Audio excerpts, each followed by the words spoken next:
I will go on and present the Capstone example.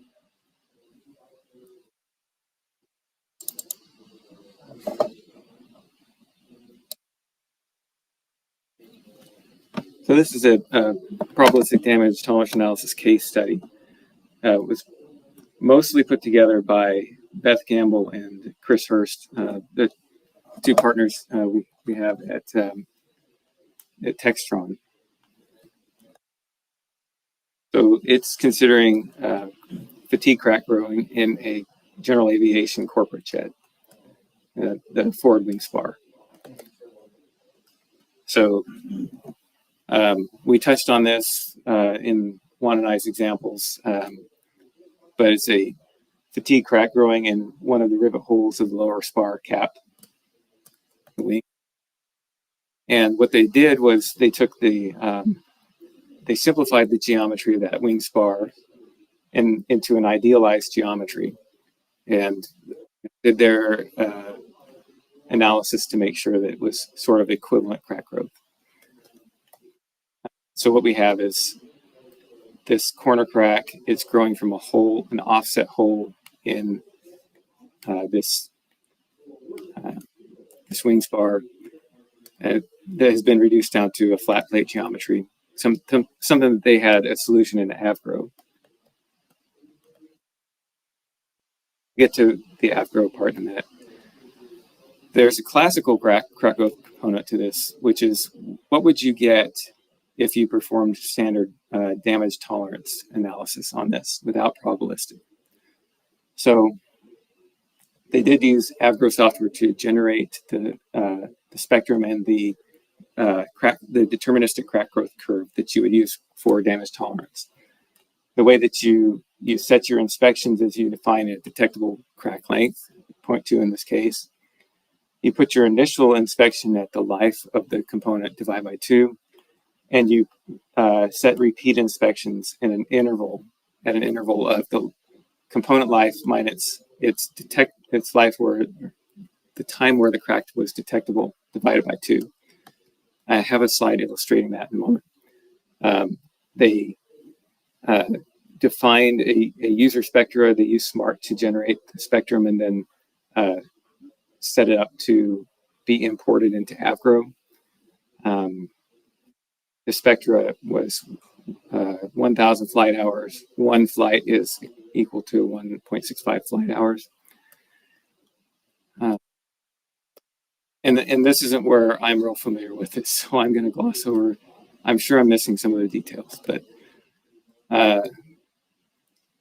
the parameters that they used for the deterministic crack growth curve are here. They start from initial flaw size of 0.05. I think that's pretty standard for damage tolerance analysis, not probabilistic, but damage tolerance analysis. The fracture toughness was just the mean for the material. It looks like the Paris and coefficients are at their mean values. A Walker exponent 0.82, and the hole offset here for how far is it from the edge. And this is the crack growth curve that they got. So you can see it's there's the life of this component would be 22,000 hours from this deterministic crack growth curve analysis. The initial inspection then is at half, so 11,000. Your crack becomes detectable or reaches detectable length according to this at 12,000 hours. So your repeat inspections are going to be 22,000 minus 12,000 divided by 2, or every 5,000 hours. So they have 2 repeat inspections. So that means that with a deterministic damage tolerance analysis, you would set the first inspection here at 11,000, perform a repeat at 16, and another one at 21. So you'd have 3 chances to catch the crack. Now we're going to do the same, or analyze this situation using probabilistic damage tolerance analysis. So we're going to define the problem in a way that's consistent with HyperGrow, using an AvGrow macro solution. And the HyperGrow inputs requires the probabilistic inputs from material properties, inspections, and the beta solution from AvGrow, along with the cyclical stress, the constant amplitude spectrum definition. And then we'll use adaptive sampling to evaluate the POF with inspections. So that requires a target coefficient of variation and number of samples per iteration. And you have this example file in the training material. It's named Capstone under hypergrow.smdt. We'll go look at that in just a minute after I get through the rest of the parameters. So here are all the random variables for this problem. You have a random initial crack size, random fracture toughness, and notice that this random initial crack size is a lot smaller than 0.05, which was used for the deterministic analysis. They had defined a variation for pair C only. Walker exponent was included, but that's only useful if we're evaluating what the cyclical constant amplitude stress is from usages. In this case, we're just going to define it, so this won't be used. And then there's no variation on ultimate stress, yield stress, or hole offset. So here we have, I think most of the remainder of these are actually from the SmartTT. It might show up a little bit better if I do this, but you can load this. You'll see the exact same thing in SmartTT if you have it loaded in the software. So up to 30,000 flights, every 50 flights. And that's because now that we're starting from a smaller initial crack size, it probably will last more than 22,000 hours, or many of them will. The crack growth analysis is defined here. And notice that we're using a user-defined beta table that we generated from AvGrow. So that file is imported. It's also included in the files in the training material. And I will talk about what the contents of that file look like in just a moment. Here's the Walker failure criteria is fracture toughness or by fracture. This is what the beta file looks like. So the beta file has, at the beginning, a through crack beta curve defined. So that's this part of it, because eventually your corner cracks are going to transition into through cracks, and then you need a table for that. And then there are two 2D tables below that. One is for the C betas, along the surface crack growth geometry factor, and the other is for the down through the depth of material geometry factor. And those depend on the reason that they're two-dimensional is that they depend on what the lengths of the crack tips are along the surface and into the bore. And those are plotted here. There isn't much of a difference visually between these. The numbers are slightly different, though.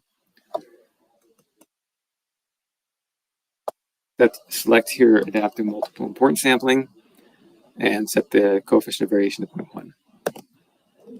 And define the material and enter the C, the pair C and M exponent values. And because those aren't provided by the database, you'll get a note in the software that's telling you which values are provided through the database and which are up to the user to provide.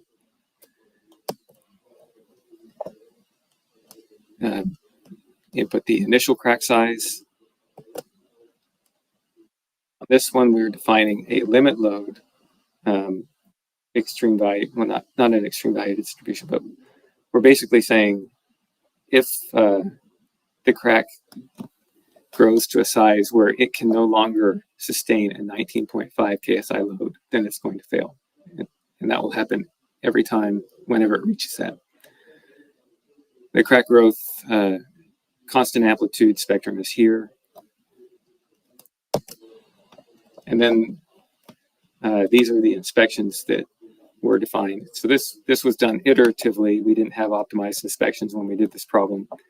I actually had to do this and go back and figure out when to put the initial inspection and when to put the repeat inspections using Monte Carlo at the time, which took quite a while. So we ended up with adding, they said, a deterministic probability of detection of 0.2 with a probability of inspection of 0.9. And then they defined multiple inspections starting at 14,000 out to 30,000 every 600 flights. So I don't have a count. That's probably 20 inspections or something. So run the problem. You see what the DAT file looks like. And with HyperGrow, this problem finishes in 7 seconds. So that's because of all the inspections. Before, and this is your output. So you can see that using inspections every 600 flights, you can maintain that POF at a relatively constant level, below 10 to the minus 7th. Remember that what we defined with the deterministic was to set the initial inspection at 11,000 here, repeat at 16,000, and at 21,000. So I don't have that analysis. Probably would have been a good comparison to put on there, but maybe not fair by changing the initial crack size and everything on it. This is just showing where we've come from. So before, when we performed this problem, about a year and a half ago, we had to do this using Monte Carlo. Using HyperGrow with Monte Carlo and 1 billion samples with however many inspections that was, 14, 15 inspections, I guess. It took 46 hours to complete. So with the adaptive multiple importance sampling, we're down to 7 seconds. You can also see that with Monte Carlo and the limit load type of failure criteria, that down below 10 to the minus 9th, you didn't have any failures. So you could only see the curve out to here. But with adaptive sampling, the entire curve is defined in far less time.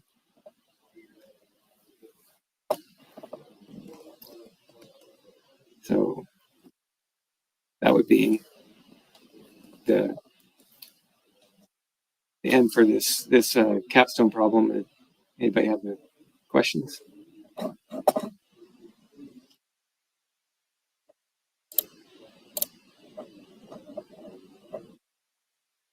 think there's 2 examples.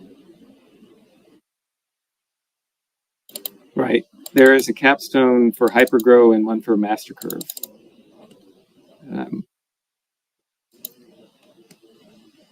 So I can run this one.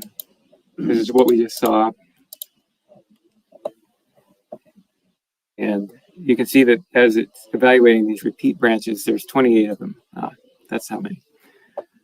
And it finished that in 5 seconds this time.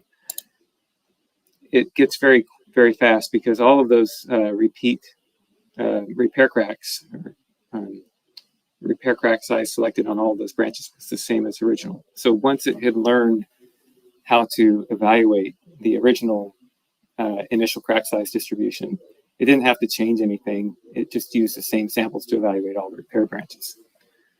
If you add a different repair crack distribution, then however many repair crack distributions you have, it has to perform one analysis for that, and then it will speed up.